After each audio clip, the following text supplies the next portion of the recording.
Oi, pessoal, voltei.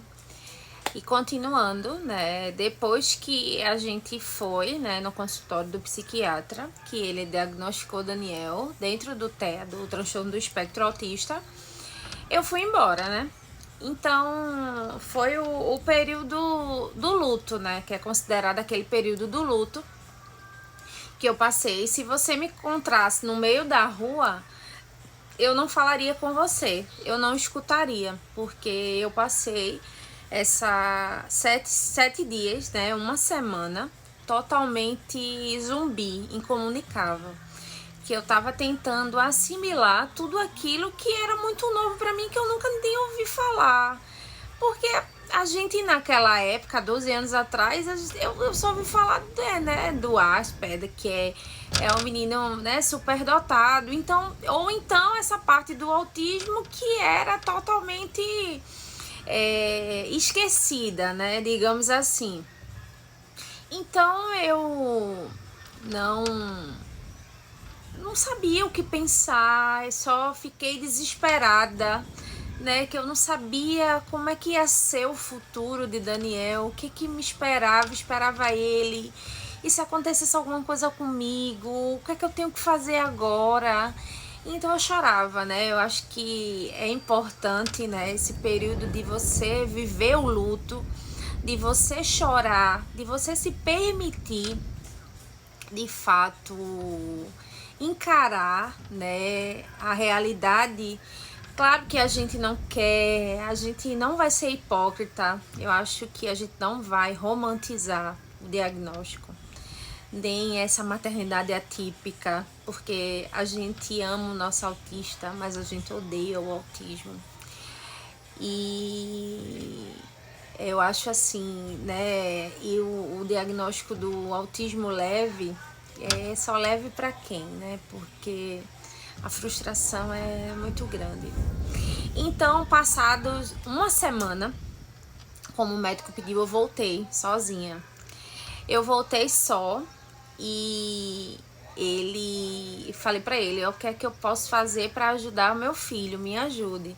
Então ele falou, né, que ele ia precisar fazer terapia, que ele precisava de uma equipe multidisciplinar, de acompanhamento diário, né, ou semanal, para que ele fosse o mais funcional, conseguisse ser o mais funcional possível. E então ele me orientou a dar o remédio naquela época, né, chamado risperidona, que naquele momento eu não aceitei, porque era como se fosse demais para mim, né?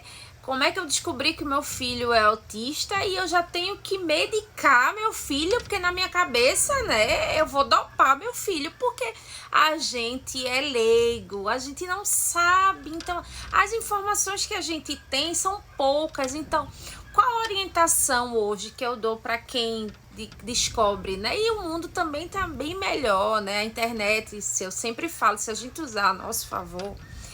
Então, eu não dei. Eu fui bem resistente, mas ele tava tendo muitos episódios na escola de irritabilidade, de desatenção, de brigas. Então, a questão do aprendizado.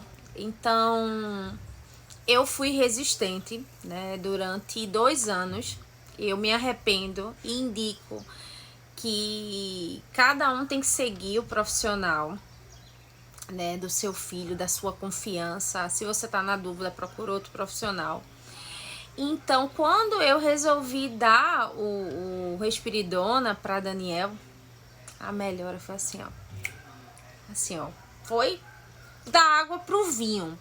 Melhorou o sono, melhorou o comportamento, o aprendizado da escola. A gente foi em outra pediatra, a pediatra disse que não esperasse muito dele, que ele não ia se desenvolver, que eu era para ter paciência, que ele não ia falar direito, não ia andar direito. Eu escutei muitas negativas, né?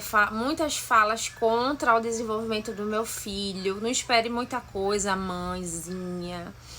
E eu segui, né? Então, o Risperidona, ele me ajudou.